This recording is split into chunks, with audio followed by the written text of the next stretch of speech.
It's the Hoffman Show. We're on the Team 980, always live as well on the free Odyssey app. And we are now live on YouTube. And nothing like when you have breaking news and you give a 20-minute, really well thought out take with loads of information that's going to set the basis of your entire show to just not hit go on the stream. And so you're just tuning in on YouTube. Yeah, the show does start at 4 o'clock. Yeah, I did forget to start the stream today. So you're going to have to go to the Odyssey app or the Hoffman Show podcast, wherever you get your podcasts, and listen to my full 20-minute or 15-minute explanation of kind of where I am on this from all of it. But we're gonna keep rolling. I've said all that stuff, and now you get to join us in all the callers. So Anthony, should I just go, or should I give a recap? I guess I can give a quick recap. Yeah, quick recap. Some folks might just be getting in their car and joining us on the radio and in the audio stream as well. So, real quick, the breaking news, of course, and I didn't do this in the first segment either, which is basically criminal. Breaking news. Oh, snap, news is broken. Breaking news. The Washington Wizards have traded Jordan Poole and Saddiq Bey, as well as the number 40 pick in Thursday night's second round of the NBA draft, to the New Orleans Pelicans in exchange for CJ McCollum, Kelly Olynyk, and a 2027 draft pick that is actually the Chicago Bulls' second-round pick that will now reroute through New Orleans here to D.C. The biggest, most important thing to know in this trade is that Poole and Bey were on 2-year contracts. McCollum and Olynyk are on 1-year contracts. So the Wizards now have almost $100 million in cap space available to them in 2026.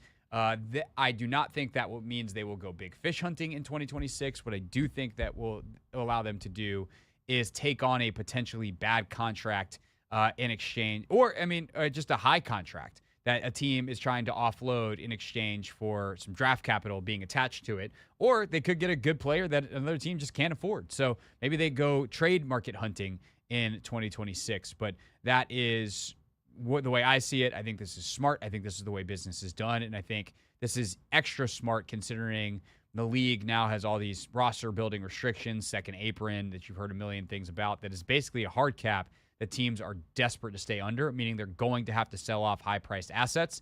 And if you're one of the only places that can do it, that can take on an asset that's really expensive, then you can also jack up the price. No, we're not going to do it for that. I heard you really don't want to pay that separate second apron, so how about you add on that second pick or an extra pick swap, or we take the protection off of that pick. 301-230-0980, 301-230-0980. Your thoughts on any part of this: Poole leaving, McCollum coming in, the draft capital, whatever else. Let's go to Saeed in Upper Marlboro. Saeed, thanks for calling. You are back on the Hoffman Show, my friend. Hey,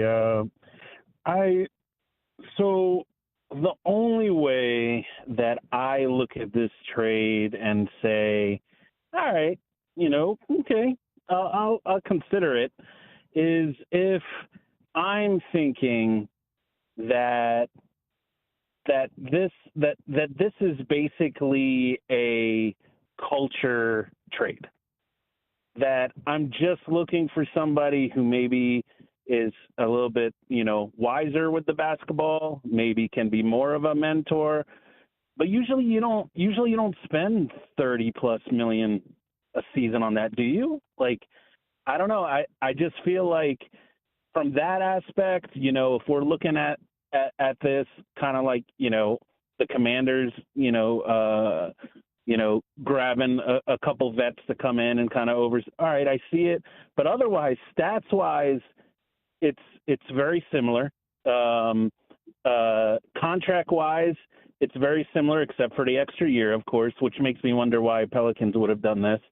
But other than that, I'm not really wowed. I feel like this has got buyout written all over it. I just don't know that you bring in this guy for a year of mentoring your guys. I just don't. I'm not buying it just yet. And I listened to your whole explanation. So let's play that out though. Let's play it out, right?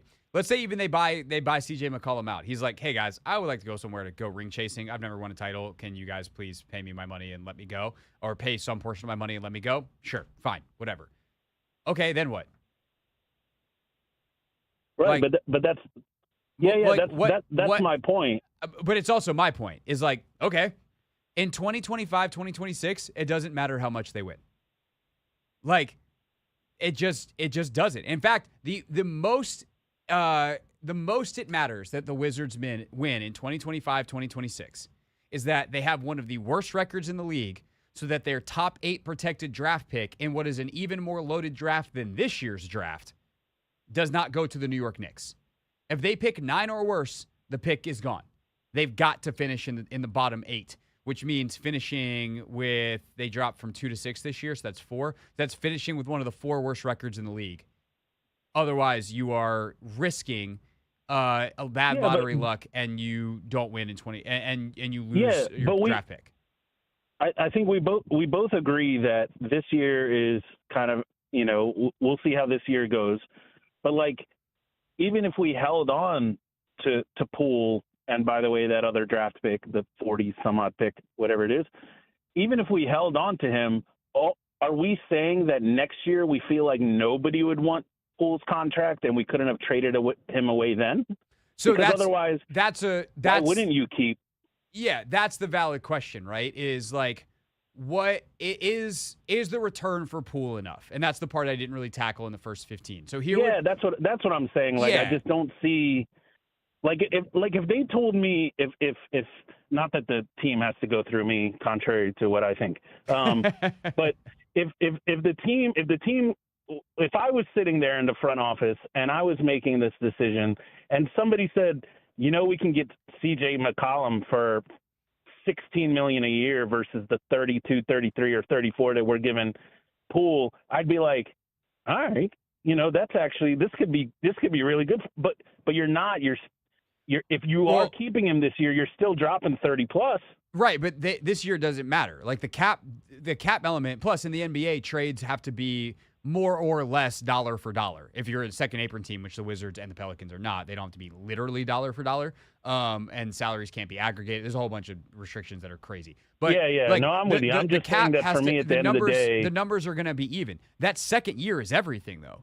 Like, I wait, hold on. We can get off of money in 2 years as opposed to having to pay Jordan Poole for 2 years. So instead of having Jordan Poole for $30 million in 2026, 2027, we now have a hole.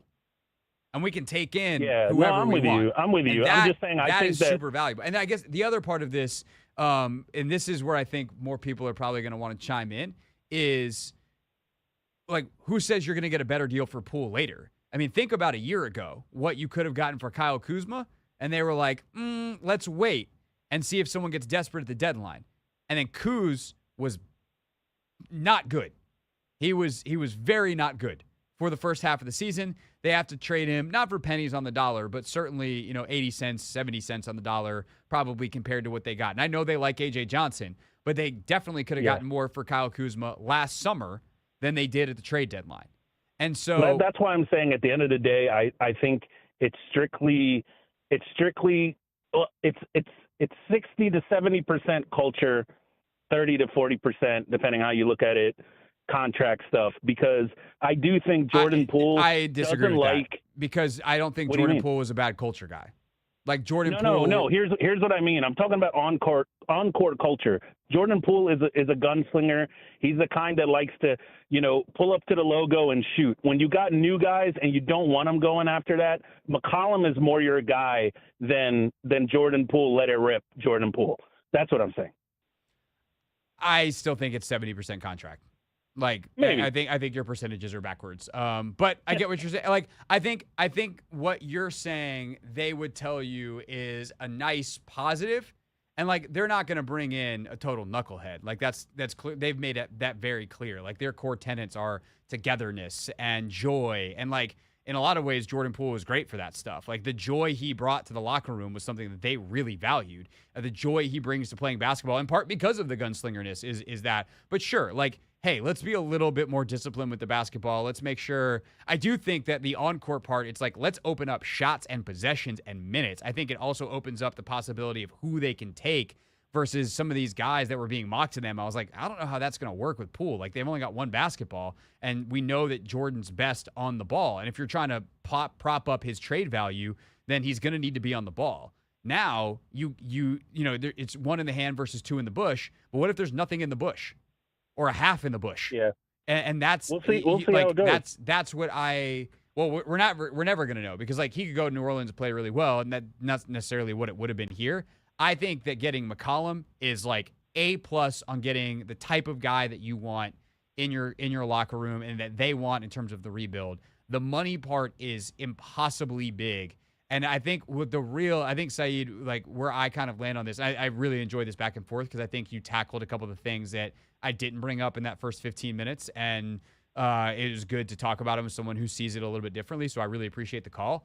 But I think that the final grade on this, we're not going to know how it plays out until the next move is made a year from now, until we see how they use that cap space. And then if they use that cap space to take on a bad contract with first-round picks attached, we're not going to know for a couple years after that to see how the picks actually pan out, to know like what really the value of this trade is. But I think the lesson of like the Thunder and tracing SGA and all Jalen Williams and all these guys back to the Rashard Lewis trade in 2007 is, if you just keep moving forward and getting a little bit more flexible, the chance to take a big swing here, okay, maybe we take a small step back here to take a bigger step forward later. Like, you have to stay the course with this stuff, and the smart team builders and the smart scouts and the smart cap people will eventually get it right. And I do feel pretty confident in the people that are in charge in Washington right now to eventually get it right. And that's going to come down to the individual fans' confidence in their ability to ultimately get it right, if that makes sense. I just set a calendar appointment 2 years from now for us to revisit this. So excellent. Appreciate it. All right, awesome. I appreciate that. I certainly talk long enough for you to do it. Saeed, thanks for the call. Appreciate it. 301-230-0980. Your thoughts on the Jordan Poole trade as we continue here on the Hoffman Show.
Coming up at noon, we'll actually, previously scheduled, we had our guy Paul Gallant from Houston. So Paul's still going to join us, even though the top story today is the Wizards trade. He's going to talk to us about the Kevin Durant trade to the Rockets. But we got plenty to discuss here on the Hoffman Show at 301-230-0980. The Washington Wizards have traded Jordan Poole to the New Orleans Pelicans, along with Saddiq Bey and the number 40 pick Thursday night, in exchange for CJ McCollum, Kelly Olynyk, and a future second-round pick. Chicago's 2027 second-rounder routed through New Orleans. Anthony, haven't had a chance to talk to you about this trade yet, so in lieu of calls, which means we have fully open lines available for anyone who wants to chime in at 301-230-0980.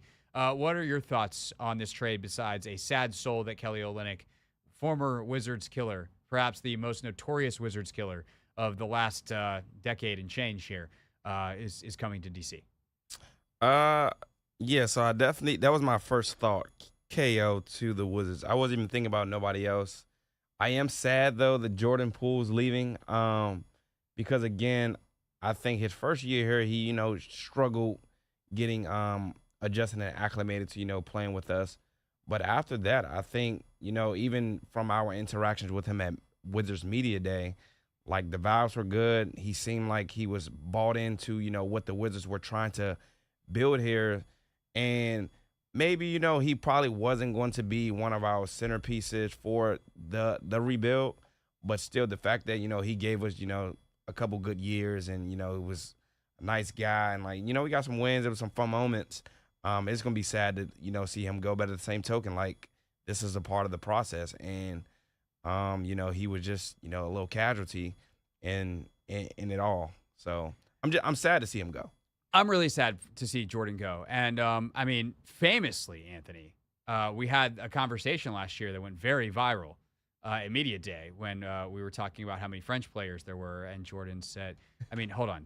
What are the chances I can find the quote real quick? If I search that. Okay, if I search. It was everywhere. People were trying to use your work and everything. Yeah, I literally almost had to sue someone because they just stole my stuff. And I was like, that's not cool. Let's not do that. Let's see. Can I find the quote quickly? Come on. Our computer system's notoriously fast. Let's see if I can actually, better than that. When was Media Day? We're looking for 2024. It's probably October. No, was it September? Whatever. The point is, Jordan Poole looked at me and went, there's a hell of a lot of wee up in here. And we said we were going to do our interview next year. We were both going to continue to work on our French because I was at the time preparing to go to Paris for the Olympics. Or I'd just come back from the Olympics, I guess, at that point. And Jordan had spent some time in Paris over the summer, and we had both been working on our French, and we were, conversing about that. And we said next year we're going to do part of our interview in French, and now we're not going to be able to do that. So that part is very sad. Yeah, that's a bummer. Yeah. Let's see what Mark thinks. Mark's called us at 301-230-0980, 301-230-0980. Mark, what are your thoughts on this Jordan Poole trade? I love the vision. I see exactly. I'm on the page with you. We're getting rid of all these expiring contracts. People are failing to remember Smart, Middleton, Kelly Olynyk, McCollum. They're all expiring, and that's the way you got to win in today's NBA. So we're gathering enough cap space. We're young. I see it. I love it. This is the way we should build. We should, have a team like OKC. So, I'm all for it. Yeah. We should do more of it.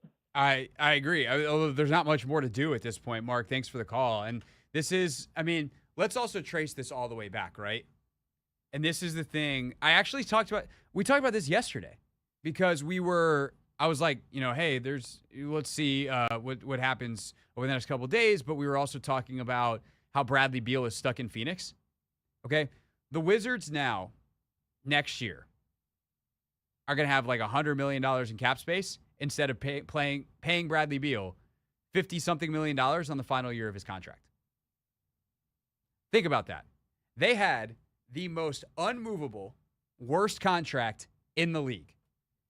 And Will and Michael flipped Brad to Phoenix.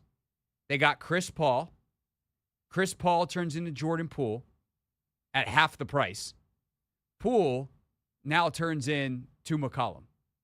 So you essentially, in 2 years, right? Because they've been in charge for 2 years. Yep. This will be their third draft. They took over literally like 2 years and a month ago or whatever it was. They turned Bradley Beal into CJ McCollum and freedom. That's good work right there. And I think that's the thing that you have to understand about the maneuvering in the NBA and how it works. And by the way, they still have potential pick swaps from Phoenix. They still have second-round picks from Phoenix that they can use in other moves. But ultimately, they could take on, whether it's a good player next year on a high contract or just a bad contract that someone wants to get rid of that has draft capital attached as a penalty, as a price. And they would still be paying Bradley Beal next year had they kept him or not been able to trade him because he just refused on the no-trade clause. And now Phoenix is trying to probably buy Beal out, which I don't even know how that works. They're going to have to stretch and waive him or waive and then stretch him to try to get the cap hits down. But they're going to he has no incentive, none, outside of being told, well, then you're not going to play because we're going to DNP you every night. We're not going to make you active. He has no incentive because of the no trade clause to take any kind of deal other than his full salary. 301-230-0980 is the phone number. Anthony, that was a big sigh. Yeah, somebody was calling to ask about the draft party tomorrow. Oh, they've got the wrong number. Yeah. The Wizards are having a draft party. You should go. I'm sure there's more information on their website. We'll be at Wizards Draft HQ. The draft party and where the war room are in two different places. We're going to be where the war room is. I don't really know what. I mean, hopefully it will lead to some cool guests. And Lenel's going to be there. Lenel's just hanging out in the corner over there. You want to talk about this with me, don't you? What are we doing at 5:30? 5:30. We can move. Okay, come back at 5:30. We got my guy Gallant next. Does 5:30 work for you? Excellent. All right, so Lenel is chomping at the bit to talk to me about this deal. So Willingham at 5:30. My guy Paul Gallant from Houston next. As we continue to react to the Kevin Durant trade, just we'll slight detour next, and then the Jordan Poole trade here on your home for Wizards basketball, the Team 90.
All right, we're locked and loaded here on the Hoffman Show. Hour number 2. Lenel's going to join us at 6 o'clock, actually, to discuss the Jordan Poole trade.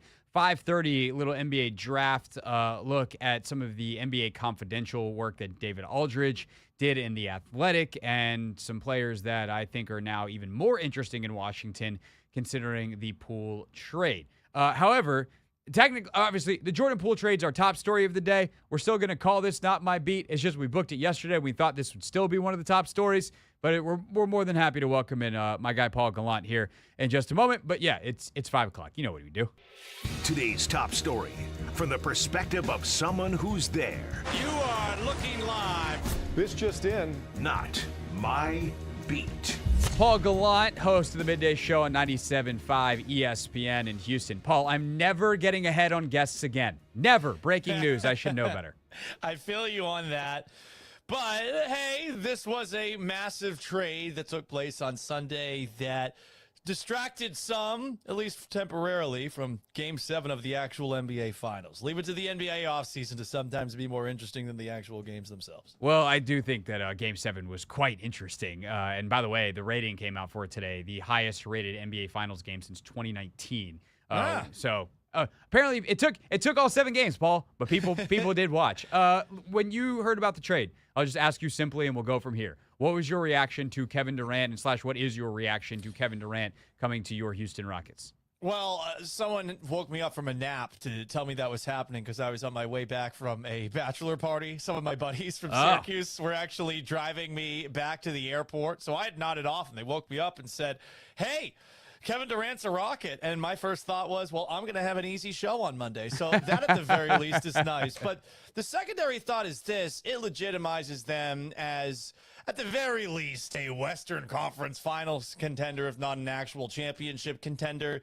To have someone that can actually create a shot, given that the reason that the Warriors took him out in 7 was because they had such an inability to create any shots, it's huge.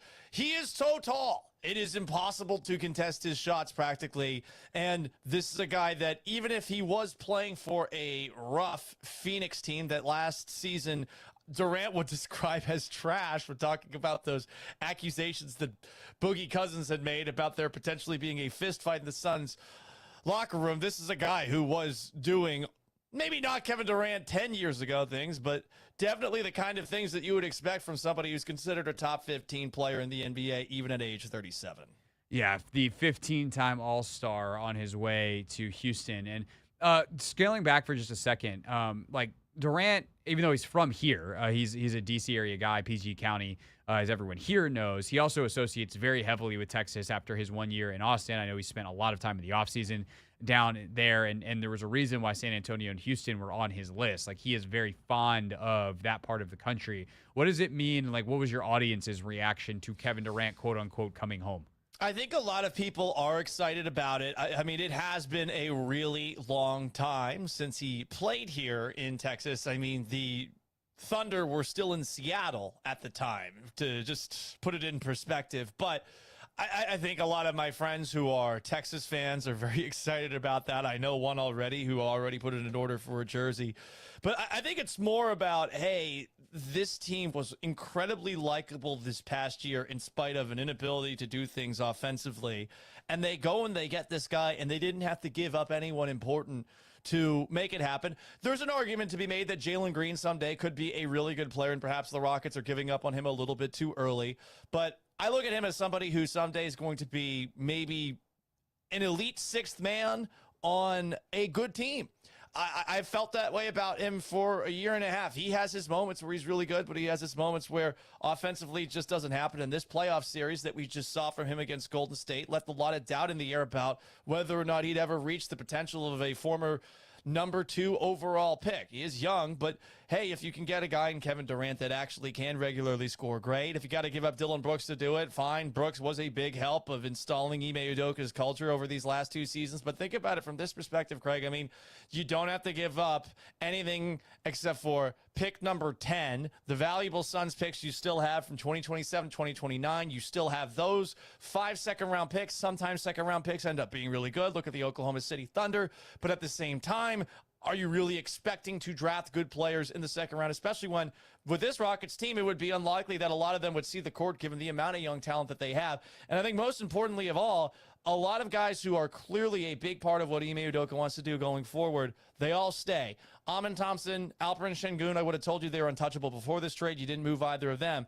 But you also didn't move a guy in Tari Eason who has been compared to Kawhi Leonard by Ime Udoka. That might be a little bit extreme, but hey, as a guy coming off the bench now, he becomes a starter. You keep him. Jabari Smith, a guy who has worked out in the past in the offseason with Kevin Durant, who is not a 7 foot tall, but a 6'10" kind of guy who has a little bit of range. He stays with you. You keep Reed Shepherd, who they look at as a guy with a lot of upside. Like, this works out on a lot of different levels for the Rockets, and I think right now maybe they're not in the same category as Denver because Denver's been so good for such a long period of time and they got Nikola Jokic, but they are certainly a lot closer to Oklahoma City Thunder than they were before the trade, and they still have the ability to improve themselves given that they have those draft picks and some young assets. Paul Gallant, 97.5 ESPN in Houston with us here on the Hoffman Show.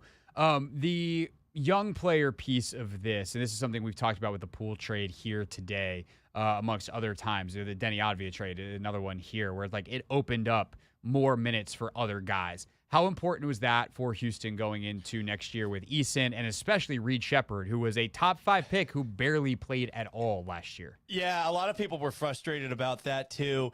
For Reed Shepherd, this is going to be a very interesting year. When he got his moments, he did have a couple of times where you're thinking to yourself, wow, okay, he's got impressive confidence. He can shoot it from outside, and he's actually got surprisingly good defensive skill about him considering he's a smaller player. They need to see what he can do. We don't know yet. I know that there's been some delusional thinking from anonymous people close to the Rockets that someone compared him to Steve Nash because Steve Nash is also a white guy who didn't play a lot his rookie season. Like that. I mean, hey, I would love to see Steve Nash, but let's not get ahead of ourselves here. But it's important to see him play. And, you know, the really interesting piece, I think of all, who's not being discussed at all, but this is a guy who barely played in garbage time in the playoffs, but a guy who I think a lot of people believe has a lot of talent, just maybe doesn't understand what it takes to be a teammate. Cam Whitmore, this is now a guy who has the opportunity to rise the ranks, but he's got to want to buy in. So, really, this offseason now going forward, over a 4-month period, Craig, how much better can the Rockets' younger players get?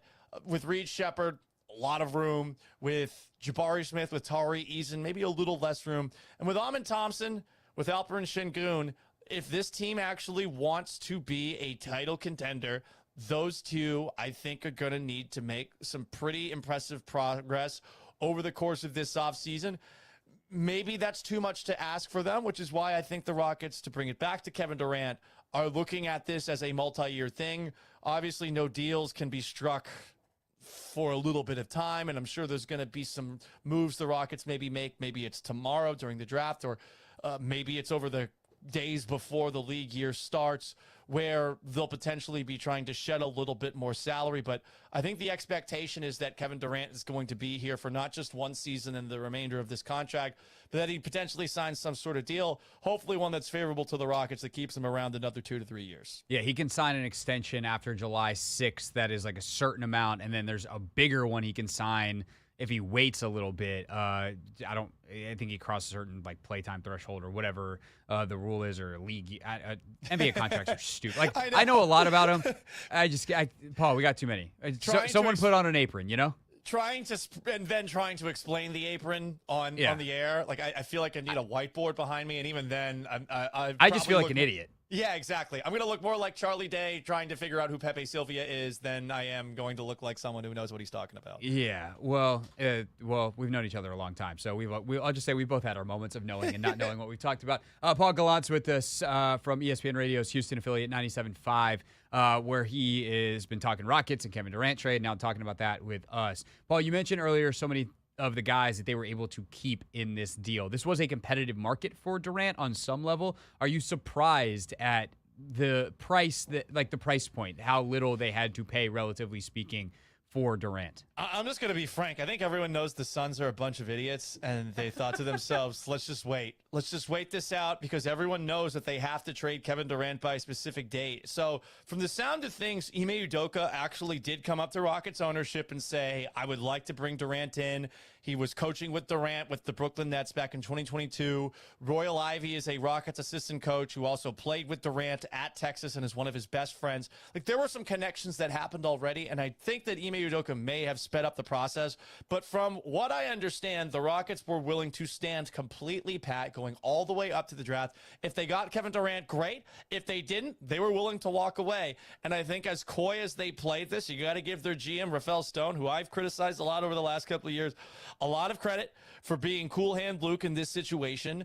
I think everyone perhaps was talking with one another, in fact, and maybe a little bit of collusion here as far as the trade goes, saying, why do we need to rush a trade with Phoenix? They have nothing. They're going to be terrible for years and years just because of some of the trades that they have made. Why do we need to rush it? They need to rush it, so they're going to have to continue to keep on lowering their asking price. Some of the stuff it sounded like they were asking for, where from the Spurs, I heard the number 2 overall pick and Stephon Castle, like, get lost. What are we talking about here? So I think that helped the Rockets out a lot. I am surprised that's as little as they had to pay for it. Obviously, Jalen Green, that's a fairly big asset to give up.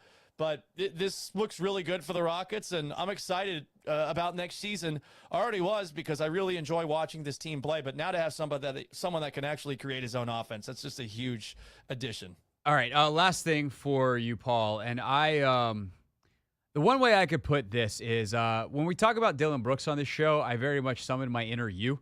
I am the world's biggest Dillon Brooks hater. I cannot stand that guy. Like, in a way that, like, college you that we did radio together far too many years ago, like, would be proud of.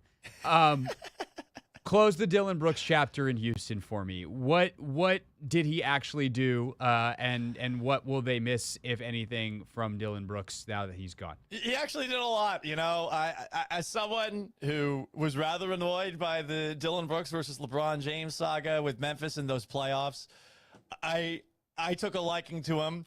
I think, Craig, you'd also know, because I think we've played basketball before, I very much enjoy this actually, Anthony, this makes so much sense. Paul liking Dillon Brooks, having actually, yes, played basketball with you before.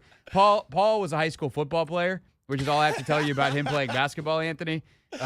So, yeah, no, you liking Dillon Brooks does 1,000% track. We are such a stereotype when it comes to that, but I will say this. He had his moments offensively. He stretched the court, and I really think that he was big to help the Rockets go from, under Steven Silas, essentially being like a daycare without a chaperone to a team where accountability mattered.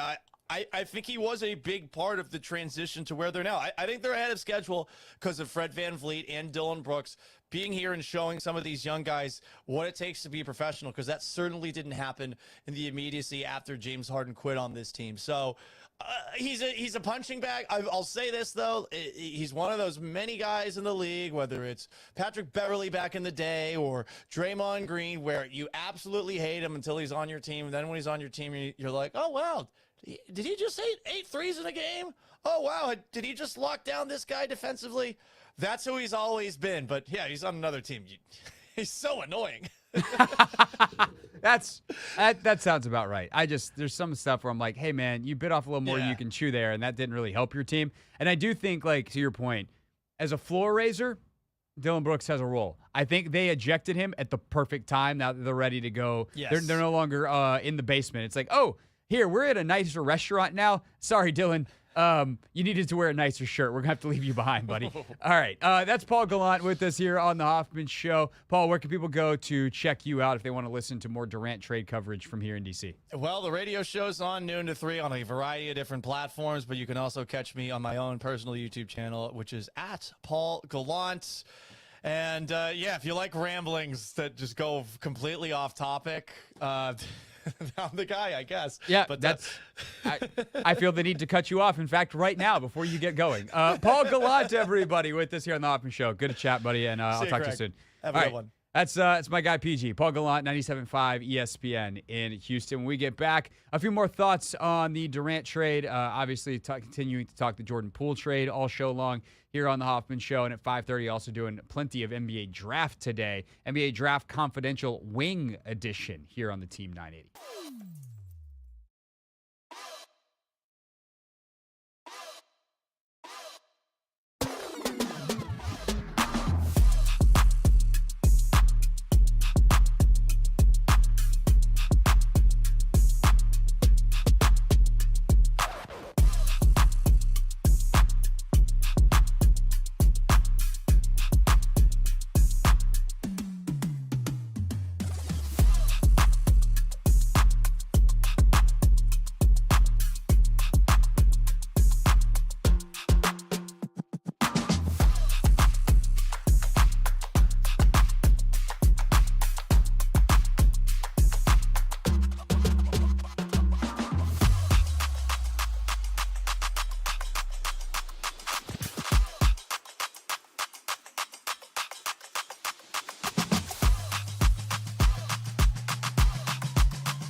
Hoffman Show. We're on the team 980, always live as well on the free Odyssey app, streaming live on YouTube too at the team 980. Coming up in 5 minutes or so, 8 minutes, 5:30. We're gonna talk NBA draft. And we're going to talk about some of the wings in this draft. NBA Draft Confidential is a piece that David Aldridge does the last couple of years, and it's really awesome. And we're going to discuss what he heard from a bunch of different NBA executives and college coaches on the wings in this draft. One thing I will say about the Jordan Poole trade, you good over there, man? What was that double salute you just did? What are you doing? I had You to stretch stretching? real quick. I was like, we went from like stretch to dance moves to confusion. Yeah, because I caught myself flexing, and I wasn't trying to do that. Just one of these. It just yeah. No. I'm like, dang, I gotta do some more bicep curls. Not the flex it used to be. Shoot. Did hit some nice numbers. I'm back over 200 on bench. That was Hey nice. now. I think I could get one rep at 225 right now. Hey If now. not 2 reps at 225. Got bench tomorrow. Actually, no, Thursday. The problem is right now I squat about as much as I bench. Really? Yeah. I gotta. Is that a lot of weight or a little weight? I mean, it's not nothing. True. Like, and like we're talking about like full range. If I wanted to just do like some quarter squats or cheat, I could squat significantly more than I bench, but it's not as much as I would like it to be. Yeah. In terms of the difference, the stagger is not. It should be like bench, squat, deadlift. Instead, it's like bench, squat, deadlift. And you got to lay off the deadlift then, man. No, you got to keep going on all of them. Nah, I'm playing. Got to keep going on all. What are you? Do you not have that much of a difference in your squat and your bench? Or No. You don't really squat. You said, what is my squat? I said you don't really squat. No. When was the last time you squatted? Couldn't really tell you. I'd rather do cardio than like weightlifting. How your legs gonna get stronger? It's a great question, Craig. I just don't. I hate when my legs feel like noodles. Like it is the worst feeling. And I walk so many places and I walk so often, and I gotta walk up so many stairs. So it's just like, dude. Yeah. You really gonna be skipping leg day? You work on this show and you skip leg day? Something like. You know what makes me so mad? You skip leg day, and like your vert compared to my vert. I trained so hard. So the last leg day I did, the last leg day I did was probably about like a month ago or 2 months ago, but it did not involve squatting. It did not involve. Wait, hold on. Say that again. The last last time you lifted weights with your legs was how long ago? About a month ago, or maybe a month and a half. How often do you lift? Oh, I lift like 4 or 5 times a week. What do you do? So on Mondays I'll do chest and back. Tuesdays I'll do curls. Wednesday I'll do straight bicep curls? For how long? I do bis and tris. Like Okay, some arm stuff. So arms. Okay, so it's Chest, bis and tris. Wednesday I'll do some cardio. Thursday we're back to benching. You know, you're really supposed to bench like 3 times a week if you want to. According to Hoops. I don't know. For what purposes? For what goals? To increase your bench. How much do you bench? Right now? Yeah. I mean, right now I'm doing 5 sets of 225. Five reps? Like a 5x5 at 225? No, or? I'm doing 4 sets of 5 reps of 225. My bad, I said that wrong. Okay. That's good. You give me a month and a half? How long you been doing that? About 2 weeks this week. Okay. 2 weeks. That's good. That's definitely good. But yeah, if you're only focused on that, I'd hope so. I mean, the thing is, like, I do some stuff to like strengthen the legs. Just not a lot. Bench is also like the least functional. It's such a bro. Like, hey, bro, you want a bench? Like the lack of function in bench is the highest amongst the compound lifts. Yeah, is literally the most pointless lift outside of being able to say, hey, I bench this. I bet you Lenel is downstairs benching right now. He is. That's exactly what he's doing. Yeah, He might be on the treadmill. maybe. And his steps in. We'll find out. He's going to join us to talk about not his workout regimen, but the trade of Jordan Poole coming up at 6 o'clock. I don't remember what we were going to talk about. I don't know how we got on that, but we're doing NBA Draft Confidential next because the draft is tomorrow here on the Team 980.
It's the Hoffman Show. We're on the Team 980. We're always live as well on the free Odyssey app. I promise not to get super sidetracked. We'll get to the NBA draft stuff in a second. But, Anthony, tight end U is happening right now. And did you see that? So tight end U, for those that don't know, a bunch of NFL tight ends get together and like exchange notes and work together and try to better their games. And it's a really cool thing. That was George Kittle's the big driving force behind it, but Travis Kelce and Greg Olsen are also very involved. And Travis brought his significant other, a.k.a. Taylor Swift, to tight end U. Wow. Imagine like 3 years ago being like, hey, in 3 years, tight end U, Taylor Swift is going to be there. I would be there. That's I just think hilarious. And also there's something like tight end, Taylor Swift, just feels like a funny match. Because tight end's like one of the most unglamorous positions in the sport. Yeah. But I love it. Good for the tight ends. Okay, let's get into NBA Draft Confidential here. And David Aldridge does this every year. It's really, really good. We went through the guards last week, and I think it's worth mentioning in lieu of the Jordan Poole trade that I do think Jeremiah Fears, who's someone that we to an extent skipped over last week, but I said, like, hey, be like, if all of a sudden Jordan Poole gets traded, then I think that we could be looking at Jeremiah Fears is a potential guy. I think he's now in play for the Wizards in a way that it wouldn't have been as smart to take him when we woke up this morning. So I think it's just worth saying that. Does that mean that they're 100% taking Fears if he's on the board? No. There's other guys that I think they might have above him that are interesting fits, and that kind of gets us to where we're at. Obviously, the top guy on the board is Cooper Flagg on the wing. I'm not going to bother with Flagg stuff. Ace Bailey is the next guy that David got reports on. Ace Bailey is the most interesting player to me in this draft. Anthony, before we get into what scouts and executives and coaches said about him, have you watched Ace Bailey? Do you have thoughts on Ace Bailey? I do have thoughts on Ace Bailey. What are your thoughts going into what I'm about to tell you about Ace Bailey on Ace Bailey? Yeah, because I actually haven't read it. I think he is a shot maker, but I think he takes outlandish shots. I would equate him to a Paul George that takes, really difficult shots. Carmelo Anthony takes really difficult shots, but, he makes them. So, and those guys were multiple-time All-Stars that played on a bunch of winning teams. Not championship teams necessarily, but winning teams. I mean, Denver, Melo pushed that team pretty far. He got some places in the playoffs. Paul George has been to some deeper playoff runs. Ace Bailey scares the daylights out of me because I could see where if you pass on him and you're like, there's a lot of stuff here, I'm out, that it doesn't work, or and you think it's not going to work, that it does, and you're the guy that passed on Ace Bailey, who has been highly touted. Like, for a while, it was Flagg, Harper, Bailey. And, like, Bailey was right there as, like, depending on how this season plays out, he could be the top pick in this draft. And I think pretty quickly, especially after the Vegas stuff last year, like, we've known Cooper Flagg was going to be the number one pick for a long time. It would have taken a very different season at Duke and at Rutgers for Bailey and Harper. But coming out, like, it was kind of the trio of them. It was the three of them, the two Rutgers kids and Cooper Flagg. And so when you have that kind of talent, and it was clearly a bad situation at Rutgers last year, although a lot of people point to Ace Bailey as the reason why, in terms of on the floor, not that he's necessarily a bad kid, could he rebound and be great? Could he be what Anthony Edwards is? We were like, oh, my God. I know that Georgia team he was on wasn't very good, but, like, did we just stupidly pass on the best skill that a guy can have, shot making? By the same token, there's real reasons why there's fear with Ace Bailey. One, the workout stuff is weird. And I do think that the agent that he has been working with is a guy that hasn't represented as many guys as some of the other top agents. And there was I can't remember who he had a couple years ago, but like similar kind of weird workout thing and like kind of misplayed it. And that player eventually fired him. So there's a chance he's getting bad advice here. But he apparently like really wants to go to Washington or Utah or one of these places where he can get a lot of reps on the ball. Like, he wants to be a featured offensive player. I don't know if I want a guy like that. I want a guy who's like, what can I do to win? The shot making is incredibly impressive, but he makes hard shots in college. Well, that means he's got to take hard shots in college. Hard shots in college become no shot in the NBA. And, like, that's what scares me about Ace Bailey. So it's a double-edged sword, man.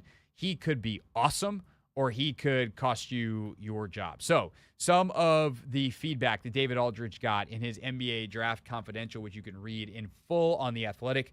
It's long, I'll tell you that. This article took me took me 30 minutes to read while I was on the bike today, Anthony. A lot of slow pedaling, a lot of slow reading. I like Ace a lot. This is from a college assistant coach whose team played against Rutgers this year.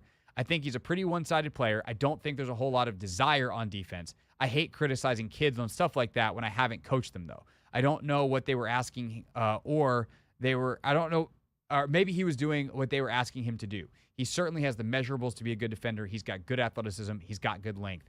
He's got quickness. Western Conference executive. There are questions about how good his feel for the game is and how locked in he is, and the team was disappointing, and he was a little up and down.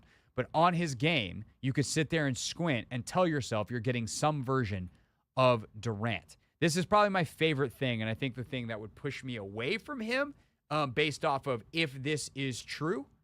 But by the same token, if you're telling me he's a Durant or an Anthony Edwards or like that kind of shot maker, it's going to be hard to push away. The playmaking, this is the quote from the Western Conference executive, the playmaking, I feel in part, is not there. My experience has been while we can get guys slimmer, put on weight, get them stronger, a lot of guys improve their jump shots and everything. But if that playmaking is not there, we don't have a computer chip to insert to go get them to do that. That's not going to improve. You have to, in almost all cases, bring that to the NBA or you just don't have it. That's the thing that scares me. Western Conference executive number 2, is he a talented kid? Yes, but he better get to the right environment. If he gets in a dysfunctional situation, he could be out of the league in 5 years. This is why it's so hard with the Wizards currently, I think, too, Anthony, is because are the Wizards the right environment? They care so much about how they take care of their players. They want guys to succeed. They give them distinct development plans. Like, there's been tremendous growth in their young players since Dawkins and Winger got here, and they've implemented the things that they want to implement. It's why if you take Ace Bailey, you're betting as much on Ace Bailey as you are on yourself. And if you're saying, hey, I'm going to bet on myself, like, there's a level of confidence to that, and that's kind of where I am on Ace. If they take him, I'm going to be like, all right, let's go. If he's on the board and they pass on him for someone else, I'll be like, understood. Yeah, I mean, I think even when you look at what's transpired the last year with our rookies that we took last year, they all progressively got better towards the end of the season. And coming into this environment where they are big on player development and they're also big on allowing these young guys to play through mistakes, I think this is a good, atmosphere for a guy like Ace if they were willing to, take a chance on him. But to be honest, I think anybody we bring in will, have the flexibility to be able to, play through mistakes and, learn from, year one of playing in the NBA. So if they think he's coachable, if they, like him, who he is as the person, I think this is a no-brainer. But, I mean, also I wouldn't be upset if, they didn't, choose him. So they also, Will said at the postseason, my guess, and this is 1,000% a guess. My guess is they would pass on him simply because Will has talked about them being a defensive first team, but also you have to score the basketball in the modern NBA, and they don't have a shot maker. And they also don't have a star. And Ace Bailey, outside of Flagg and Harper, is probably the guy with the biggest upside in this draft. So while my lean based off of who they're trying to lean into identity-wise, he doesn't fit, I could also see why they make an exception for him and be like, we're going to surround this guy with so much good defense that it doesn't matter how bad he is. And hopefully he'll also buy into the culture and work to get better because he does have a lot of tools on that end. But we can't teach someone else the thing he has. And so I could make the argument either way. All right, next guy, Con Knippel, who is skyrocketing up draft boards. I'm going to be honest with you, Anthony. I don't know how much time we need to spend on Con Knippel because I don't think he's going to be there at 6. Dan, you think he's going that high? Every mock draft that I've seen recently is him going off the board at least at 5, if not at 4. 4 seems to be the popular spot at Charlotte. Hey, that boy can shoot, man. I would also see if they want to pair Tyrese Maxey with him and Embiid, and we are going to see if we can get Joel healthy, and we're going to try to be good now. And if not, because he is as plug and play as you get in this draft outside of Flagg, he's going to come in, he's going to hit shots. He's an awesome shooter. He competes his face off. And then in the long term, he and Tyrese Maxey can grow together in Philly if they take him at 3. So I could definitely see that. A couple of quotes here from NBA Draft Confidential. And if he's on the board, I definitely think he's in play for Washington, obviously. College head coach whose team played Duke. He was way better than I thought he was. I saw him a little bit in high school, and he was a good player, but I wondered how that would translate, especially with the athleticism. He really knows how to play. He's bigger than you think. He's more athletic than you think. He can put it on the floor a little bit better than you think. He's super, super competitive. Another Eastern Conference executive. He's going to at least stick his nose in there. When I saw him at the Jordan Brand Classic, I told someone this guy was talking about TJ Power, who was a Duke commit in 2023. What a great shooter he is. And Khan's a better shooter than TJ. I told him they've got Khan Knippel coming in, and he's going to take those minutes. Power wound up transferring to Virginia instead of that happening. So I think Knippel is a guy that is super interesting and is rising up boards for a reason. And I also don't think people see relatively for an NBA prospect, slow-footed white guy, and they're like, can't defend. Like he's gonna have some trouble with some of the quicker guys in the league, but he's big, he's long, and he's really smart. And the stuff again offensively, you can't teach a guy how to shoot like that. And there's more off the dribble game than I think people realize. So yeah, I don't think Knippel's making it out of the top 5. Hey, now that I hear everybody's assessment of him, I would be surprised if he's there as well. Shooting translates. Most of the mocks don't have it. And by the way, John Hollinger, former NBA executive, longtime NBA writer, he released his top 75 today. Mm-hmm. He's got Knippel in that third tier, top 5 kind of player. He's got Bailey 12th. Dang. So there are definitely people in the league that have Knippel above Bailey, and I think that might be how that plays out on draft night. You can't teach shooting, man. The dude shot 40.6% from 3 as a freshman, and he's probably only going to get better. We talk about Tahina Powell, how she dropped. She's shooting 57% from 3. That's crazy. And she was one of the league leaders. I mean, she was one of the leaders in college, so it's just it translates. You can't teach a bad shooter to be great. You can teach a bad shooter to be okay, an okay shooter to be good, a good shooter to be great, and a great shooter to be elite. But you can't get from this guy's a 28% three-point shooter into a 45% shooter. Yeah. Khan Knippel's 41. So that is definitely worth mentioning. All right, there's a couple other names I want to roll through, including one guy who I think might be the biggest swing in this draft. We're talking NBA draft before we get back to the Wizards and the Jordan Poole trade coming up with Lenel at 6 o'clock.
Lenel will be in studio with us coming up at 6 o'clock to talk about the Jordan Poole trade. Tomorrow, Lenel follows us here on the Team 980.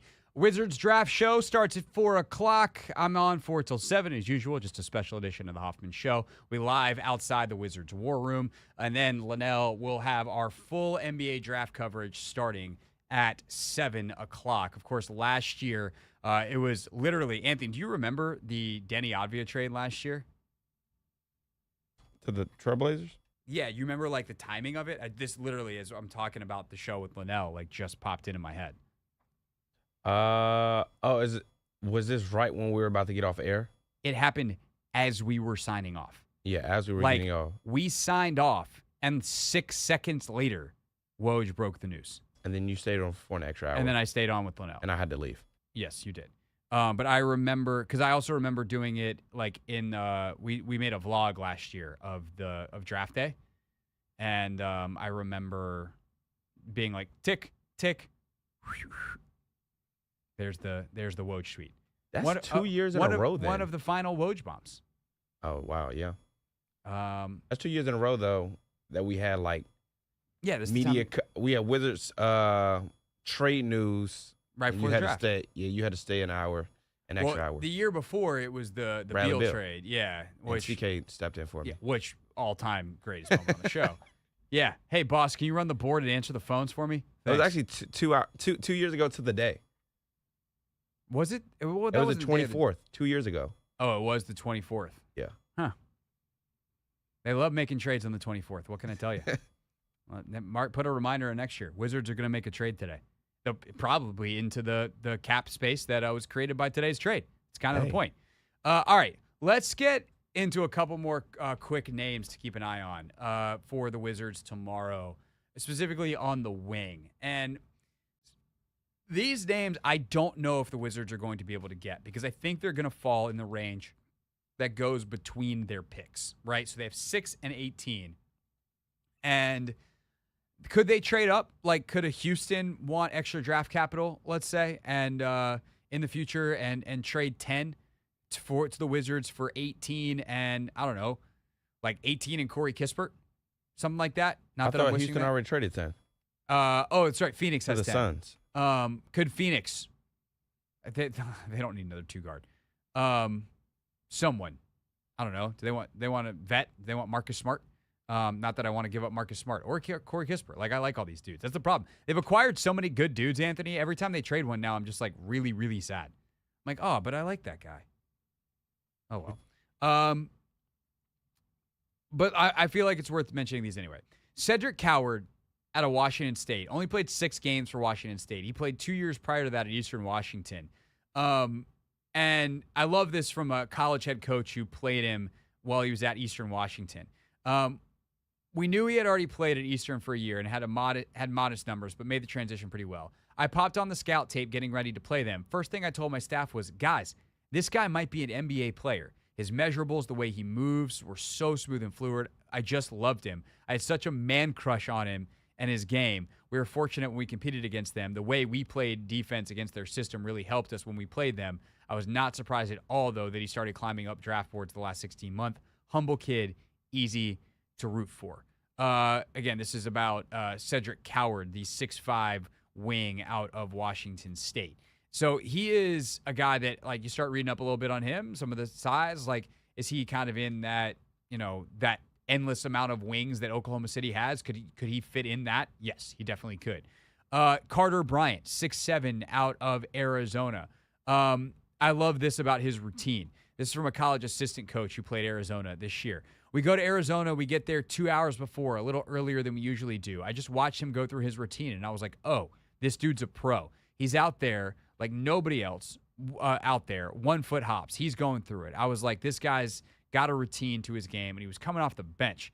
And that's the thing. So he's interesting because he only played like less than 20 minutes a game last year at Arizona. And a lot of his advanced metrics are really good. Like his per 36 numbers are crazy, but it's because he barely played. And if he had played more, he'd probably been more exposed. So he's a guy that I think is high upside, but probably not going to be available to the Wizards. A couple more real quick.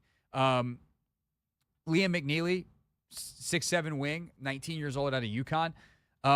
Not the greatest athlete, but every single guy that he talked to about him, David put a college assistant, another college assistant, and an Eastern Conference executive, and they're all like, that dude is an a-hole. Positive. Plus. I was about to say, what? Like, he, on the floor, just, like, has a confidence and a here's a quote. Talking about Steph Castle the year before at UConn. Steph Castle the year before, he didn't really – his combination of size, playmaking ability, and shooting and bravado for such a young player. I was incredibly impressed with that. Steph Castle the year before, he didn't even really have that. We dared Castle to make threes. He was struggling to shoot it. McNeely, it was just the complete opposite. He was almost like, this is my stuff from the jump ball. I was blown away by that.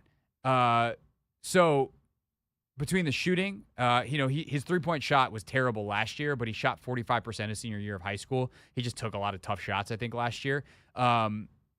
He's a guy that's really interesting, and he probably will be available at 18.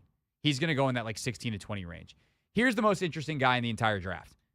Noah Esanga, 6'10", currently playing in Germany.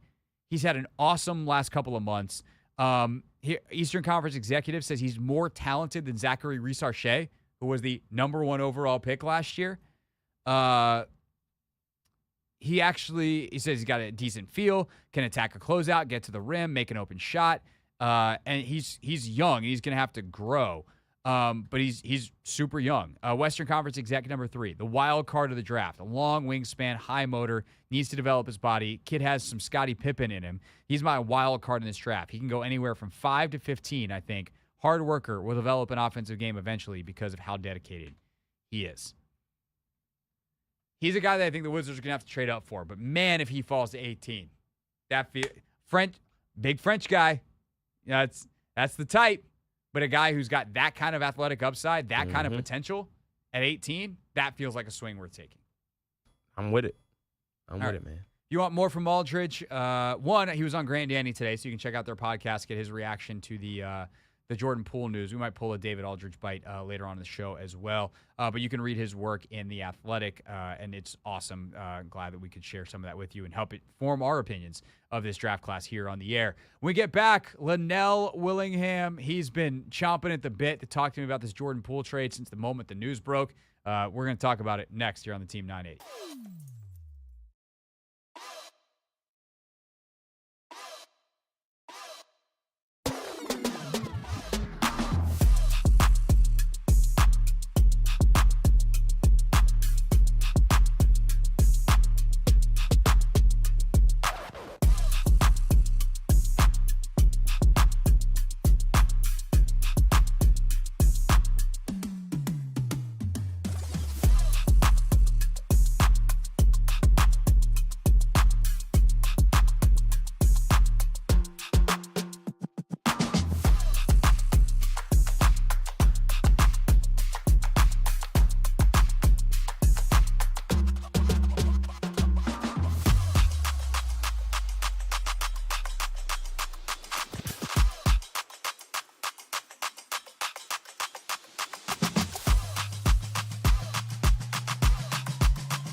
Wizards make a big trade the day before the NBA draft. Tomorrow, the NBA draft. It's here on the Team 980. Lenel Willingham will be hosting our coverage, and he is in studio with us now. I'm guessing you got overtime tonight. You're not just here a day early prepping. I know you like to do a lot of prep for trades, but it is we're a little early. we are Even a for your- little early. What's going on, my man? How are you? I'm good. I'm excited to talk about this trade. Of course, the Wizards getting sending Poole and Saddiq Bey and the number 40 pick Thursday night, second round of the draft, to the New Orleans Pelicans for CJ McCollum, Kelly Olynyk, and the second round pick in 2027 that they have from the Chicago Bulls. I opened the show talking about this. Obviously, I assume that most people listening now probably weren't listening then. So a quick recap of kind of where I'm at, and then I'm curious where you're at on it. I think this is I'm not like, oh my God, I love this trade. They just won a championship, because like this is a chess move, right? Mm-hmm. This is a move that creates space for another move, and it does have benefits now. CJ McCollum is one of the best dudes in the NBA. He's the NBPA president for a reason. Really smart, great mentor for young guys. I think he's a better basketball fit with a guy like Bub Carrington. Nevertheless, what he opens up, like he's a great basketball fit with basically anyone. Yeah. And I think that basically every guy on their roster at this point is that. That does create something we can talk about in terms of the long-term needs of this team. But I think CJ is incredibly flexible. He's still a good player. He averaged over 20 a game last year. And most importantly, it turns a bunch of 2-year deals into 1-year deals, meaning they have nearly $100 million in cap space in 2026, which allows them to do any number of things in 2026 that they couldn't do. And especially when you consider this is a direct descendant, if you will, of Bradley Beal's contract, the most untradeable, harshest asset in the entire NBA. This is pretty good work by the front office of the Wizards. Yeah, I mean, they continue to make shrewd move after shrewd move. I agree with the way you put it. It didn't knock my socks off, but I understand big picture what this is about. And if you're a Wizards fan wondering, well, why did they move off of Jordan Poole after a career year they spent really the entire season? It felt like rehabilitating his reputation, not only here locally, but around the league. And Craig, real quick, as like a quick aside, the one thing that's annoyed the hell out of me, hearing national NBA guests come on local shows and talk about Jordan Poole, the person and leader. Stop it. If you guys aren't here, boots on the ground, and don't understand who he is and what he meant to them, yes, I think it's totally unfair to him to smack him on the way out. I actually opened the show with that. Yeah, okay, good. Because I think yes. it's really important. But I want you to talk about that too, because I know you spent a lot of time in the Wizards locker room this year. Like, you made a real effort to go to games and, be on boots on the ground. And Jordan was a guy that you talked to quite a bit. And I know from talking to people who were around him and around the building, and frankly, like, it's now been 2 years. Yeah. But because this year Michael didn't speak at the post season press conference. It was just Will Dawkins. But like, I remember Michael Winger talking about Jordan Poole getting emotional. Remember he started crying. He almost started crying. Yeah, about it. And like, he loves Jordan Poole. Will Dawkins is such a fan of Jordan Poole, the person. So many guys in that locker room love Jordan Poole. This was not an easy thing for them to do, I'm sure, on a human level. But they also probably want to get Jordan somewhere where it's like, hey, man, you were amazing for us. You did the things we wanted you to do. We helped you get back to a place where you have whatever level of value it is around the league, and you have a young team in the Pelicans that's willing to take a swing on you that is looking to compete right now. So, like, go there, play with Zion, get back into competitive basketball, and we wish you nothing but the best. But I think it's important not to just blow by that and look at immediately start talking about numbers and salary cap. And even if that's the primary driver of this deal, I do think it's worth talking about Jordan Poole and what he was here. Yeah, and I don't think, like, to your point, I don't think it was easy for them as a front office to do this. And the way that it's kind of been framed, Jordan had like a cryptic social media post like a week and a half, 2 weeks ago, almost as if they came to him and said, hey, look, we're going to start potentially shopping you here. And they were able to come up with this deal that nets them CJ McCollum, and you just spoke about it. I mean, you want to talk about a pro's pro. I mean, he embodies everything that this organization is about. I think he's a great leader for Bub Carrington in particular. Think about it, if you're Bub and Keyshawn and some of these youngins, the vet core that's in D.C. right now is Marcus Smart, Chris Middleton, and CJ McCollum. Like, can you name a better trio for a group of young guys trying to learn how to be professionals and professional scorers at that when you think about the individual skill sets that these dudes have? I love it. the big picture thing that I look at here is I go, wow, I don't know what they're going to do, but they can do whatever they want to do. They have created the ultimate franchise flexibility for 2026 and beyond. And I know a lot of people are looking, and that's a pretty star-studded free agent class that's going to be in 2026. There's obviously some extensions that can happen between now and then that change the pool of players. But I think they put themselves in position to, if they want to overpay for a guy that's like the finishing piece for them getting into the play-in or being that 7-8 seed, then fine. I love the flexibility that they have. They can go the OKC route where they go trade for a star potentially because they're going to have the assets at some point, and how they get those assets is what I think this trade is about. You now have, I think it's $110 million coming off for your books, or excuse me, you'll have that in the summer of 2026, and you now become a hub potentially for landing bad contracts. And I know that was something that you were talking about earlier in the show about, what are some of the bad contracts around the league that could be, dealt at that time. Washington can charge 2 first-round picks to take on a $50 million salary per se because they have the space to do it. I don't think this changes the timeline of their rebuild at all. Nope. I think they're still, staying the course. But what Will Dawkins said at that end-of-season presser, I took it at face value, and I think his moves have kind of said as much. We're not trying to microwave this thing. We don't want to be in the play-in for a year and then drop to the 12 seed the following year. They want to be a perennial playoff contender, and I think they're slowly but surely setting themselves up to do that. The next key piece in this, and there's no one-size-fits-all in terms of how you do this, and I think the finals showed you got to find your star, your franchise leader, your cornerstone. And I think right now you have a bunch of really talented role players. I don't know if any of the young core right now is going to be good enough or develop into the guy. And I don't know that for sure, by the way, because these dudes can develop. Who knows how they all come back for year 2. But I think you put yourself in position to start acquiring assets. And then if you keep getting screwed in the lottery and you can't draft your star, maybe, just maybe in a couple of years, you have the picks to package to get a star to potentially come here and lead this thing. Well, there's a couple of things there, but the main point I think is the most important. One of the things that I thought was really well put by, I think Rob Mahoney and Zach Lowe were talking about this on Zach's show, is like, you got to figure out who your star is. You need to lean into them. Yeah. Right. And so if you look at Indiana, the reason the Pacers could do what they did is Halliburton is this incredibly unique, high-tempo player who doesn't turn the basketball over, and he's the engine that defines what Pacers play is. Yeah. And then they found a bunch of guys that fit that. So it's like Obi Toppin cast away on the Knicks, and it's like, hey, man, we need you to run and jump. And Obi Toppin's like, me? Run and jump? Oh, I'm so good at that. Watch me. And he's awesome for them. They target Pascal Siakam to be the second guy, and Pascal comes in, and immediately they are, the NBA play-in tournament, the initial one, they lost the finals to the Lakers last year, and everyone's like, that was weird. And then it's like, oh, wait, they made the Eastern Conference Finals too, and then this year they obviously make the run, and who knows what happens if Tyrese doesn't go down in Game 7. The Thunder, same way. Like, they have this incredible athletic scorer in Shea, who also is a menace defensively. Shea's not the greatest on-ball defender, but he just averaged 1.6 steals and 1.9 blocks, I think, for the finals or whatever it was. He's a freak, man. He's a disruptive defensive player, and that's their identity. I think what's cool about the Wizards roster is they have a bunch of dudes who are super flexible to basically any play style. They can be really gritty. They obviously are trying to build an up-tempo type of team. That's something they've talked about, is playing with pace. Mm-hmm. But you need a star to guide your direction.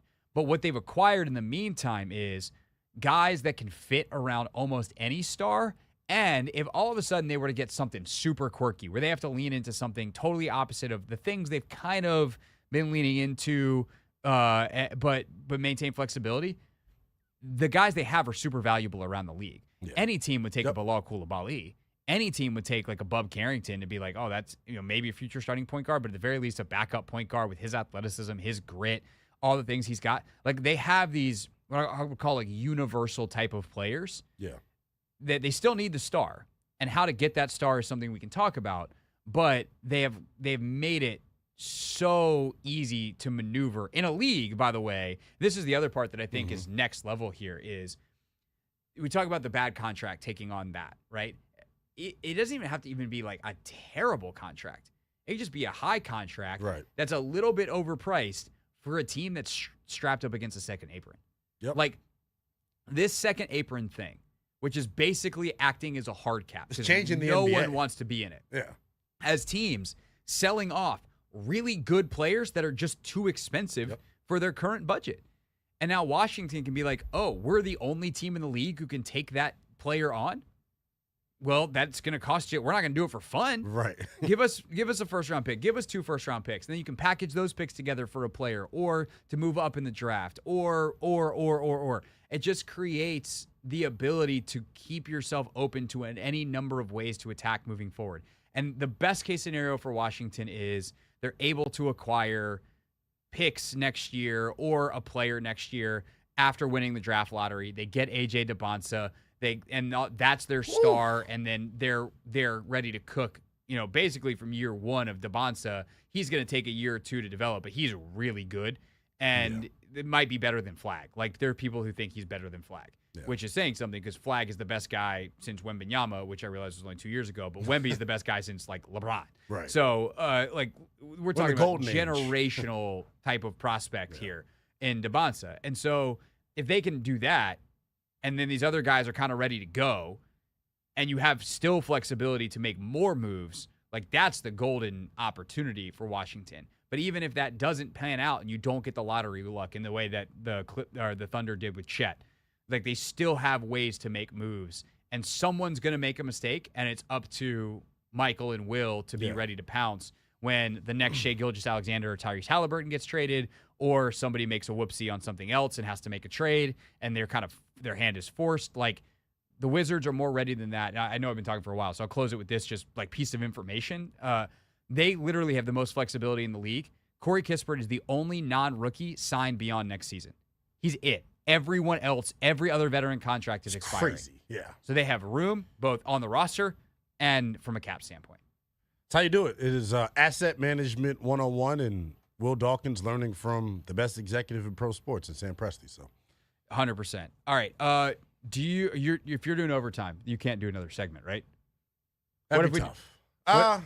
Well, I tell you, if we did 5 minutes of draft talk, you got time for that like right now? Let's and I'll do just it. double up? Okay. Let's do it, because the draft is interesting. My the draft is interesting, and you're hosting our draft coverage. Yes, so I needed to know. I've been studying these guys for a little while now, and I have had some recent intel kind of shift my thinking. I'll first say this. I don't think this trade impacts their thought process for tomorrow night. I think interesting. I don't see it that way. I do know this, and this move kind of signals as much. We didn't talk about the potential of a McCollum reroute. I think that's on the table as well. I'm not sure. I don't have any insider information on that. I'm just saying it's a possibility. I do know. It feels like they want to give Bub the runway next year to see if he can prove if he's their starting point guard of the future or not. I think that's a good risk to take. I think it's good to try and find that out. Yeah. Here's what I'll say real quick, just from a mechanics standpoint. Yeah. These deals can't go through until July 6th. So if McCollum is rerouted, then it would probably become a 3-team trade. Like some of these deals wind up getting combined because it makes the cap stuff work better. Okay. If he winds up getting announced as a Wizard and introduced here, you then can't trade him till December. So you could reroute him at the trade deadline or sooner, but you can't. Once a player's been traded, he can't be traded again until it's like 4 months past the date of the initial trade. So if they can get it done before July 6th, before the trade is official, then you just rework it into a 3-team deal. And that he technically never even comes to Washington. Yeah. If it happens, which is what they did with like Chris Paul, if he gets announced as a Wizard, then I don't believe he can be traded till December. The recently traded restriction is what that's Yes. called. So as far as like the draft, I think the best case scenario for Washington may be about to play out. It seems like it's going to be Flag 1, Harper 2, Edgecombe 3. Seems like Charlotte is all in on Con Knipple at 4. I know there's been some talk about Jeremiah Fears there as well, despite them having LaMelo. He could potentially be on the move as well. So if you're Washington and you get to pick number 6, let's just assume Utah takes Fears at 5. Which, by the way, is being mocked, and I don't understand. They took a point guard. They have two young point guards already. But if they like Fears and they think he's a different tier than those guys, then I can justify it. But it looks like you're running into a spot right now where you're going to have the choice at 6 of Trey Johnson, Ace Bailey, or Kaman Malawach. And if you would have told me that on lottery night, I would have said, wow, the Wizards are going to hit a home run no matter what, because I can make the case for all 3 of those guys at number 6. The interesting thing becomes this. If they really love Ace Bailey, and we don't know that, if they really love Trey Johnson, we don't know that. If they really love Malawach and they're fearful of, Utah or Charlotte taking them, I think they feel like they have the assets internally to still be able to trade up a spot or two to secure the guy that they want. The real trade-up spot that I think is most interesting is at 18. And I know Bub is pushing right now for Derek Queen hard.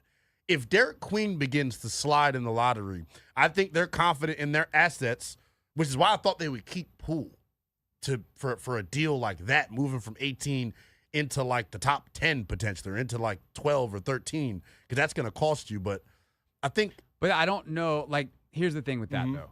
Like, who you trading with, and who of those teams, like, who sees Jordan Poole as an asset? Like, that's look. New Orleans at 7. I mean, yes, but was the thing for me initially. But yeah. I again, like, what I like Jordan Poole. I like the deal for Washington because of the finances. I'm kind of surprised that there's even draft capital here. Like, I'm kind of surprised. Like, I actually think Washington did incredibly well. And if you start to read the trade grades at other places, they're like, what is New Orleans doing? And they're one of the teams that really likes Jordan Poole. Obviously. Like and New Orleans is taking an upside swing. They're taking it on Poole, and they're taking it on Bay. And, like, I get it on both fronts. But I don't know that, like, you're getting better draft capital for trading Jordan Poole to a lot of the teams in that range. That's what I would say. So this is, like, I think 18 plus Corey Kispert might get you up a couple spots. I think that's an interesting one. And, like, I think Rashawn Holmes is a vet that maybe have some interest around, but to a contender, and none of the contenders are in those spots. Right. So. But, like, Oklahoma City's at 14. To me, they're the most interesting one.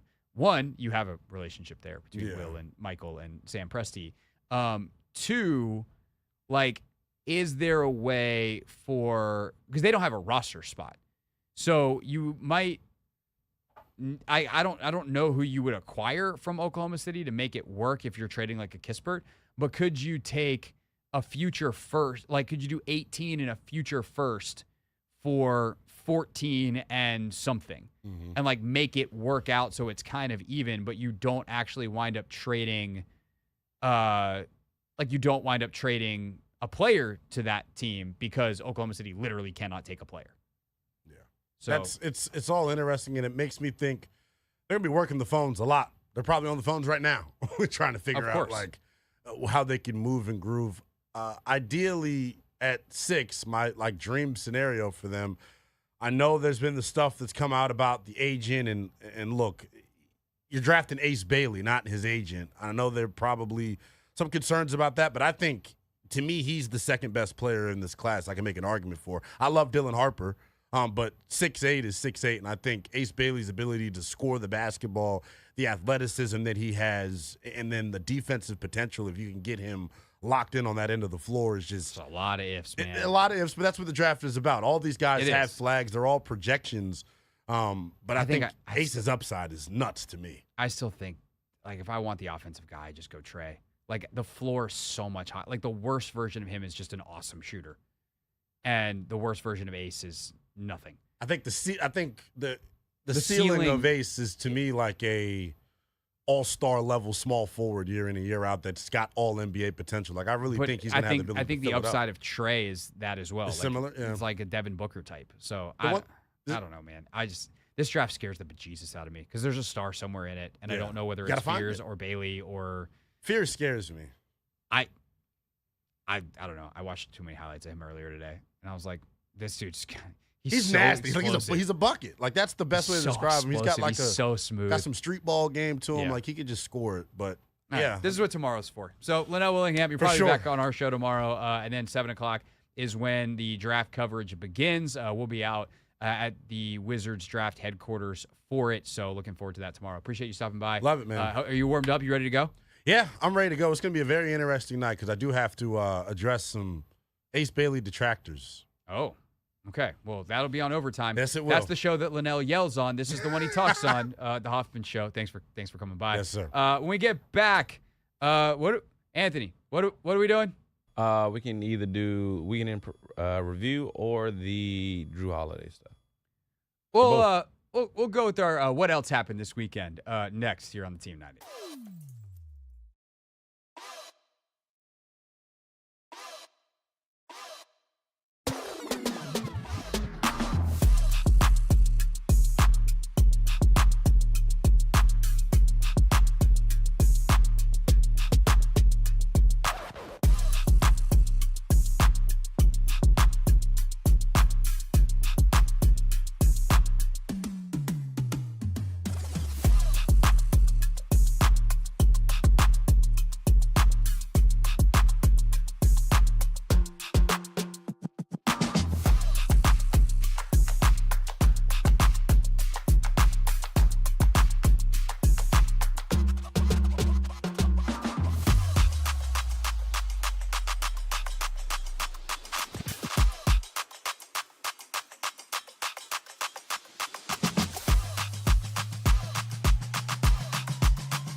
It's the Hoffman Show. We're on the Team 980, always live as well on the free Odyssey app, streaming live on YouTube too at the Team 980. Appreciate everyone checking us out there. Full show. We missed some of the show on YouTube today because I forgot to hit a button like an absolute doofus. But the full show is available in podcast form. Just search The Hoffman Show wherever you get your podcast. Also, don't forget Take Command. We got that as well. The mailbag edition is out. And then coming up over the next couple of weeks in our late week show, we have the positional group rankings and our coach rankings. Positional group rankings come out on Thursday for the defense. Interesting spot for the Commanders when you start ranking the defensive lines, the linebackers, the defensive backs in the division. And then we'll do head coaches, OCs, DCs next week, mailbags in between. But here on the Hoffman Show, we're brought to you by Amazon. Got some good news, and in fact, I've got some great news. The good news is that Prime Day is almost here. The great news this year, you'll have 4 days to find deals on all your favorite things. Shop Prime Day, July 8th through the 11th. Now time for that, believe it or not, that's just a show sponsor, Anthony. There's some irony there, because this segment is what else happened this weekend, which specifically is brought to you by Nobody. You think anybody at Amazon would have gotten mad if I just said, brought to you by Amazon, and then did the read? Should I have just done that? Should I have pretended? I don't think so. I don't think so either. I very specifically do not think so. But Amazon, if you'd like to deliver a sponsor for us, it could be you. It's a prime segment to get. See, That would be perfect. yeah, I'm just going to start the thing now. Main topic and what else happened this weekend. How about them Mystics? Oh, my God. That game on Sunday, Anthony. It was great. I was there. Were you there, too? I was there. I was in multiple places, actually. That's weird because you didn't tell me you were there, and you said that you were going to. And then I found out you were there on Instagram, and boy, were your seats good. Well, initially they were not. Well, I mean, they were okay. Well, they were great. There's no actually. bad seat at Care First Arena, so that's first. They were great. You were literally courtside next to the bench. Were you in the Leonsis family seats? Yeah. So at first I was on the ledge. So I was. You were up top, standing room only. I was up top for the first half, and then those family seats were not used. So I know somebody that knows somebody, and he got me and my dad down next to, the Mystics Johnson? bench. At first, I was gonna sit next to the Dallas Wings bench, but I was like, nah, I'd rather sit next to the Mystics bench. So. Yeah. So we saw a heck of a game. Paige Becker's slow start in the first half. I mean, Sonia Citron was She was cooking. I want to talk about Sony to a large extent here, but Paige slow first half. Sony was all over her. She got going a little bit in the second half, and then hits a game-tying 3 to send it to overtime. Ultimately, the Mystics win in overtime on a 3-pointer by Sonia Citron, who did like a tiny celebration, which for her basically means she threw an entire party. Like it was so funny. She like held up the three fingers and then was like, okay, now I'm back to being Sonia Citron. And then all her teammates are like bum rushing. She's like, no, I don't, no, nobody look at me. Don't pay attention to me. I don't like attention. She was so good in that game, Anthony, and it's not just the obvious. She had a career-high 27 points. She had 11 rebounds as well. But late in the game, like Arike Ogunbowale was phenomenal for Dallas, and she was scoring, and Brittany Sykes, who we love, was on the receiving end of many of those buckets because when Arike Ogunbowale is cooking, there just isn't a lot you can do to stop her, even if you are maybe the best perimeter defender in the league, which Brittany Sykes certainly has a claim to. Slim picked up her 5th foul, and they switched Sony onto Ogunbowale because otherwise Arike was just going to attack Brittany and either be able to score because Brittany couldn't offer full resistance or she was going to foul out. And a funny thing happened when Sony made that switch from guarding Paige to guarding Arike Ogunbowale. And that is that Arike Ogunbowale stopped scoring.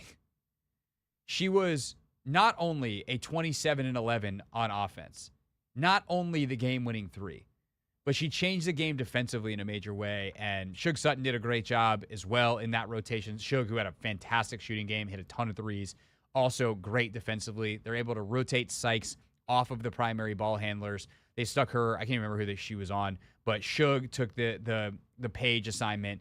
Sony took the Agumbawale assignment. Slim is able to continue to play without getting into more foul trouble, and they ultimately win the game in overtime. And I just want to shout out, like, Kiki was also fantastic. She had, I think, 16 points, like 9 rebounds, 6 assists or something like that. She was awesome. Shakira Austin was phenomenal in the first half. Missed a ton of layups in the second half, but still had 20-plus points and was ultimately named Eastern Conference Player of the Week. But Citron, the complete game that she had has showed just how dominant she is if you know what you're looking for. There's the obvious of 27 and 11, and then there's the defense, and the defense was good. Yeah, every time I look back on, before that draft, everybody was like, we should just trade in all of our picks to go up and get one. We'll have Paige here in D.C. And the more and more I think back to, like, us not doing that and looking at the rookies that we were able to bring here to D.C., I'm just like, man, I'm so happy, we have good leadership because, boy, that we would have really missed out on what all these rookies bring. And to be honest, I think Sonya outplayed Paige in Sunday's game. Granted, they were, hedging hard on Paige, trapping her every ball screen, but I think the impact that she had offensively and defensively can't be overstated because it was huge. And that last possession is great coaching. It looked like it was great execution.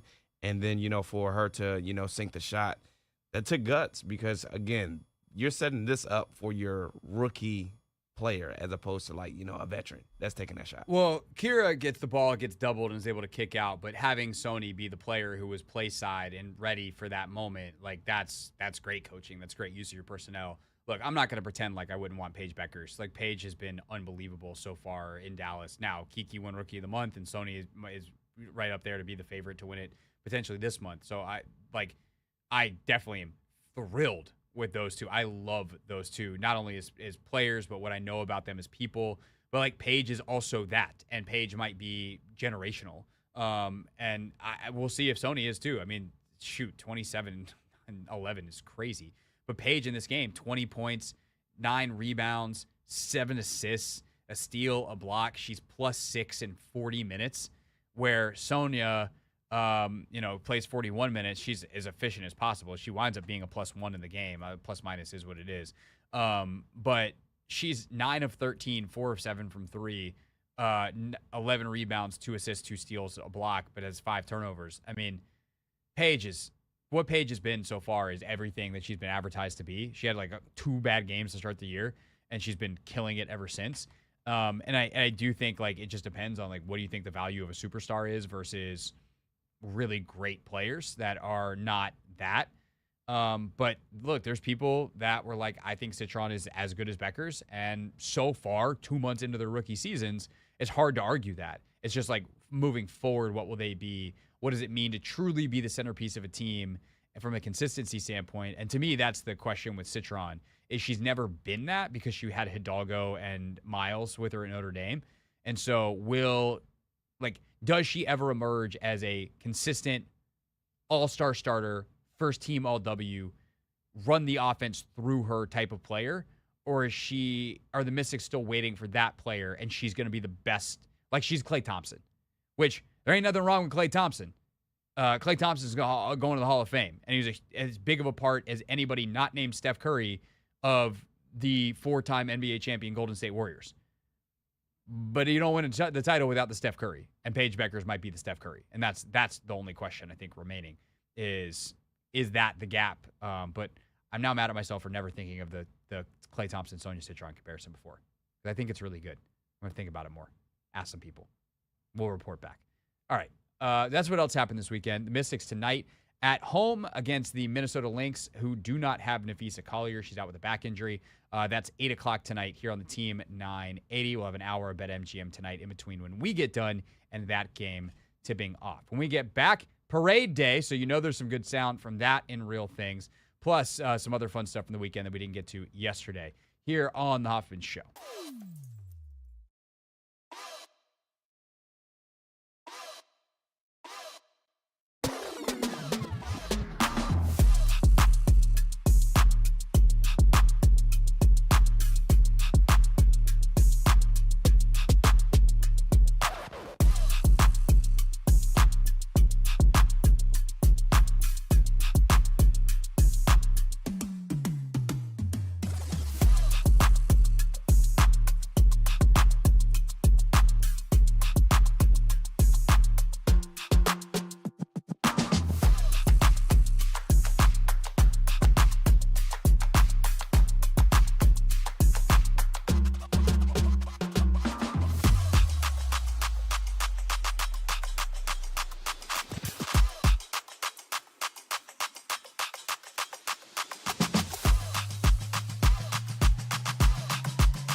The song's having a moment, Anthony. Oh no, it's not this one. That's there's the new like it's a car commercial, I think, that's got some Maroon 5 in it. I don't know what that one is. Is it on TikTok or something? No, it's just like it's on TV. Oh, yeah, I need to pay a little bit more closer attention then. Yeah. You know, that thing that people watch. Yeah. I don't really watch too much TV. I don't either, but I was because the NBA playoffs were on. So Yeah. maybe if that's what I've been mostly watching. So if it's an NBA adjacent commercial, a sponsor of the NBA, then maybe it'll be on tomorrow night during the draft. Okay. What? Yeah, I guess I will be watching TV tomorrow. Yeah. But Yeah. naturally, I'm just a cord cutter. So Yeah. I mean, we all are at this point. We all cut our cords and then got really mad that we had to have 78 different apps, and then we bought YouTube TV or Fubo or Hulu or whatever. Yeah. Genius. Great work out of everybody. And then we're mad because it doesn't work as well on the Wi-Fi, and we just like, oh man, we used to come in crystal clear. But cable got really expensive. I don't know, whatever. America, we're doing great. Tomorrow on the show, we are live at the Wizards Draft HQ. You got breaking news. What now? So the Celtics were not done this offseason with, some moves. They have traded Kristaps Porzingis. Hold it, it's a 3-team trade. Kristaps and a second-round pick to the Hawks, Terrence Mann and Atlanta's number 22 pick to the Nets, and George Niang and a second-rounder to the Celtics. Okay. I am trying to get on. Oh, there it is on my phone. Thank you. Finally. John Sharania. He yeah, needs to no, come I up got with it. the bombs for his A Shams bomb. Shams bomb. Okay. Or just breaking news from Shams. Boston, Atlanta, Brooklyn, 3-team trade. Kristaps to the Hawks. That's super interesting in the East. Is Trae Young and Kristaps Porzingis good enough to be the 4 seed in next year's East? If for some reason the odds for the Atlanta Hawks to win next year's Eastern Conference have shifted, I guess after the injury to Tyrese. Yeah. They were like 18. Terrence I Mann. forgot what the odds were. But they improved drastically. One of my friends is a huge Hawks fan, and he was upset that the line moved. I bet you George Niang is an expiring contract. George Niang contract. I hate that this is the first thing I have to do now. It's like, oh, what kind of contract is it? Yeah, he is. So the Celtics are trying to avoid the second apron and trying to make sure they can keep on to both Brown and Tatum and then have the ability and flexibility to rebuild. So they're going to take like a 1-year dip and see how good Jaylen Brown is. But yeah, Niang, 25-26, he's going to make $8 million. Where Porzingis was scheduled to make Porzingis actually was also on an expiring, but he was going to cost $30 million. And then Terrence Mann is the other player in this deal. He is going to cost. Oh, God, there's so many Manns. Terrence Mann was in Atlanta, and he has more money on the deal. He's going to Brooklyn, the one team that has actual cap space. And, yeah, I'm that's interesting. I wonder if there's more pieces to this. But if the Celtics just shed like $22 million, plus they shed how many millions of dollars earlier today with Drew Holiday, that's massive. Because now some of like the repeater stuff that brings them away from that. It also, saves them a ton of cash on the luxury tax. And it means that they maintain flexibility for the future. And so this is like a good thing to happen to explain why you have cap space, right? The team that's getting a first-round pick in this deal is the Nets, right? Yeah, the Nets. That's the Wizards. They get the Hawks pick. Yeah, that's the Wizards next year. Is they're going to have the room to take on bad contracts or expensive contracts. I don't know that Terrence Mann's like some terrible contract, but like they get a decent player in Terrence Mann and a first-round pick. Why? Because they have the space to do it. They're the only team with cap space, like real cap space in the entire league. So, congrats to the Brooklyn Nets. And, the Hawks, we'll see Porzingis and Trae Young, that is a nightmare pick and roll combo. And they have a bunch of good defenders around those two. And Porzingis is a good defender. Did the Hawks just become good? I don't know. I need more time to think about it. I would not be surprised if they're in the mix next year. Yeah. But also the East, everyone else is dead. So that's unfortunate. Real things. We're not going to be sucked this year. Real people. 5-11. Not very good. Said into real microphones. The culture is actually damn good. All right, it's parade day, and so there's always good stuff on parade day. Normally we get funny stuff on parade day. The all-time greatest is drunk Draymond Green, but we got inspirational Aaron Wiggins today. This is awesome from the Thunder Parade. What a journey. Was it worth it? To start off, we got to show love to the greats and the legends who wore Oklahoma City across their chests and set the foundation before us so that we can celebrate today. I came in as the 55th pick in the 2021 draft. In my rookie season, we won 24 games. 24 games. But the best part about coming from that year is that the same people in this arena today celebrating this championship were the same people there when we were winning 24 games. NBA champ! The NBA. But 4 years later, when they mentioned the Thunder organization, when they mentioned Clay Bennett, when they mentioned Sam Presti, when they mentioned Mark Dagnall, and every single one of you in this arena, they gotta mention you as NBA champ! Oh, it's tough. It's super tough. It's super duper tough. That's our show. Gets you fired up, doesn't it? To see what the Wizards can build. Draft tomorrow. We'll see you there.